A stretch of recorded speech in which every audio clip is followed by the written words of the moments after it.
नमस्कार। आज हम बात कर रहे हैं मार्क मैनसन की एक बहुत ही कह सकते हैं चर्चित किताब the subtle art of not giving a fuck, मतलब कम परवाह की सूक्ष्म कला। हमारे पास इस पर कुछ नोट्स और एक तरह का सारांश है। हाँ, ये किताब काफी चर्चा में रही है। बिल्कुल, और इसका जो नजरिया है वो आम पॉजिटिव रहो वाली किताबों से काफी अलग है ना। हाँ बिल्कुल, ये थोड़ा चौंकाने वाला अप्रोच लेती है। तो आज हम यही समझने की कोशिश करेंगे कि कैसे, मतलब कम चीजों की परवाह करना ज्यादा बेहतर हो सकता है। क्यों ये लगातार खुश रहने की कोशिश से ज्यादा फायदेमंद माना जा रहा है इस किताब में। चलिए देखते हैं इसके मुख्य विचार क्या हैं। बिल्कुल। तो सबसे पहली बात जो मुझे काफी दिलचस्प लगी वो है सीमित परवाह का सिद्धांत, कि भाई हमारे पास ध्यान देने की जो क्षमता है वो लिमिटेड है। हाँ, ये बहुत जरूरी पॉइंट है। मतलब लेखक का कहना है कि हमारे पास एक लिमिटेड मेंटल एनर्जी है। जैसे पैसे होते हैं ना, वैसे ही। अच्छा। तो हमें बहुत सोच समझ कर चुनना पड़ता है कि हम ये एनर्जी कहाँ लगा रहे हैं, किस चीज की परवाह करें, किसकी नहीं। मतलब हर छोटी मोटी बात पर अगर हम चिंता करेंगे तो फिर जो सच में मायने रखता है उसके लिए कुछ बचेगा ही नहीं। वो मानसिक दिवालियापन जैसा हो जाएगा। हाँ, ये बात तो सही है। अच्छा, तो ये तो हुई ध्यान कहाँ लगाना है। पर एक और बात जो थोड़ी उल्टी लगती है वो ये कि सच्ची खुशी समस्याएं सुलझाने में है, उनसे भागने में नहीं। हाँ, ये पारंपरिक सेल्फ हेल्प से एकदम अलग है। बिल्कुल, हम तो सोचते हैं खुशी मतलब कोई प्रॉब्लम ही ना हो। सही बात है, लेकिन किताब कहती है कि देखो, प्रॉब्लम्स तो लाइफ का हिस्सा है, वो जाएंगी नहीं। तो लक्ष्य ये नहीं होना चाहिए कि प्रॉब्लम्स खत्म हो जाएं, बल्कि ये कि हम अच्छी प्रॉब्लम्स चुनें। अच्छी प्रॉब्लम्स मतलब ऐसी चुनौतियां जो हमें बेहतर बनाएं, या जो हमारी वैल्यूज, हमारे मूल्यों से मेल खाती हों। और फिर उन प्रॉब्लम्स को सॉल्व करने का जो संघर्ष है, जो मेहनत है, हाँ, उसी में असली संतोष है, ना कि एक ऐसी जिंदगी में जहां कोई चैलेंज ही ना हो। ये तो सोचने का बिल्कुल नया तरीका है। अच्छा, अगर समस्याओं से भागना नहीं है और उन्हें सुलझाने में खुशी है, तो फिर उन मुश्किल हालात का क्या करें जो हमारे कंट्रोल में नहीं लगते। यहीं पर वो वाला पॉइंट आता है, हर स्थिति की जिम्मेदारी लेना, भले ही वो आपकी गलती ना हो। ये कैसे? मतलब अगर किसी और ने कुछ गड़बड़ की है तो जिम्मेदारी मेरी क्यों? देखिए, यहाँ जिम्मेदारी का मतलब दोष या फॉल्ट नहीं है, ये समझना जरूरी है। अच्छा। किताब ये नहीं कह रही कि हर बुरी चीज के लिए आप कसूरवार हैं, नहीं।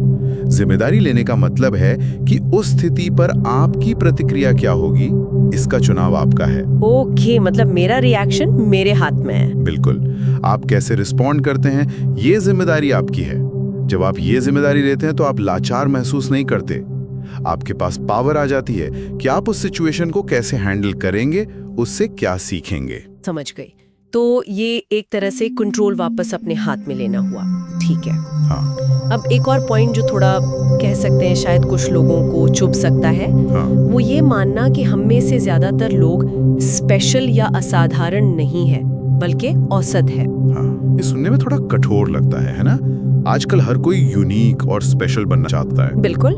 पर लेखक का तर्क है कि ये औसत होना स्वीकार करना ज्यादा हेल्दी है, ज्यादा यथार्थवादी है। कैसे? क्योंकि लगातार असाधारण बनने का जो प्रेशर हम सब महसूस करते हैं, वो बहुत ज्यादा तनाव देता है, निराशा पैदा करता है जब हम उस लेवल तक नहीं पहुंच पाते। जब हम मान लेते हैं कि हाँ भाई, ज्यादातर चीजों में हम एवरेज ही हैं, तो वो प्रेशर हट जाता है। हम अपनी असलियत के साथ ज्यादा आराम से रह पाते हैं। तो ये औसत होने को स्वीकारना शायद ये असफलता को देखने के तरीके से भी जुड़ता है। किताब असफलता को अपनाने और ना कहने पर भी जोर देती है। हाँ, बिल्कुल जुड़ता है। ये दोनों बातें बहुत कनेक्टेड हैं। अच्छा। किताब कहती है कि असफलता मतलब फेलियर, वो सीखने की प्रोसेस का एक जरूरी हिस्सा है।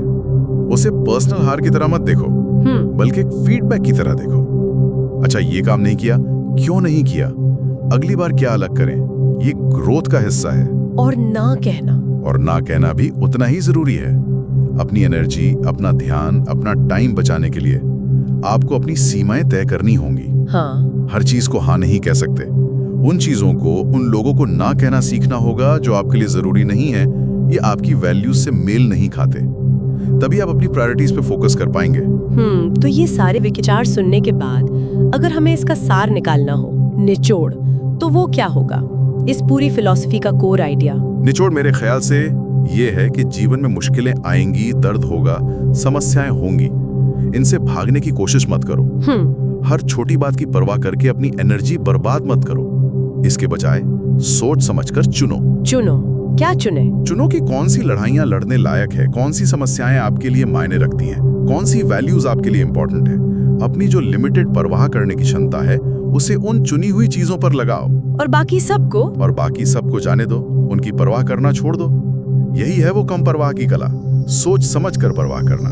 वाह, तो ये थे मार्क मैनसन की किताब कम परवाह की सूक्ष्म कला से कुछ बहुत ही सोचने पर मजबूर करने वाले विचार। हाँ, वाकई ये निश्चित रूप से जो आम पॉजिटिव थिंकिंग वाली किताबें हैं उनसे तो काफी अलग राह दिखाते हैं, ज्यादा प्रैक्टिकल शायद। हाँ, ज्यादा यथार्थवादी कह सकते हैं। यह हमें रुककर ये सोचने पर मजबूर करता है कि हम अपनी जो कीमती मानसिक और भावनात्मक ऊर्जा है वो आखिर लगा कहाँ रहे हैं, क्या वो सही जगह लग रही है।